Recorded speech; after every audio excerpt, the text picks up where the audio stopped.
আদাবর থানায় গার্মেন্টস কর্মী হিমেল হত্যা মামলায় সাংবাদিক দম্পতি শাকিল আহমেদ ও ফারজানা রূপাকে 5 দিনের রিমান্ডে পাঠিয়েছে আদালত। একই মামলায় 7 দিনের রিমান্ডে পাঠানো হয়েছে আওয়ামী লীগের প্রচার ও প্রকাশনা সম্পাদক আব্দুস সোবহান গোলাপকে।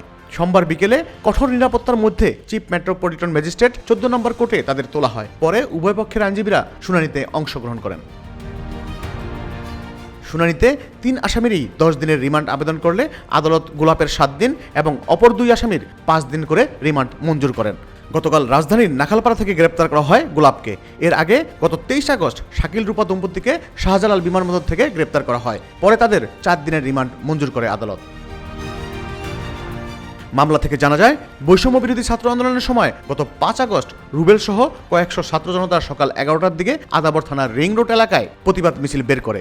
এ সময় পুলিশ, আওয়ামী লীগ, ছাত্রলীগ, যুবলীগ, স্বেচ্ছাসেবক লীগ, শ্রমিক লীগ, তাঁতি লীগ, কৃষক লীগ, মৎস্যজীবী লীগের নেতাকর্মীরা গুলি চালায়।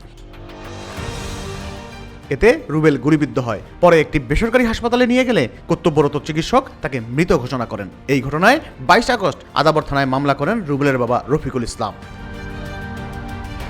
এই মামলায় প্রধান আসামি করা হয় সাবেক প্রধানমন্ত্রী শেখ হাসিনাকে। অন্যান্য আসামিদের মধ্যে রয়েছেন শেখ হাসিনার বোন শেখ রেহানা, আওয়ামী লীগের সাধারণ সম্পাদক ওবায়দুল কাদের, ক্রিকেটার সাকিব আল হাসান, নায়ক ফেরদৌস ও ব্যারিস্টার সাইদুল হক সুমন।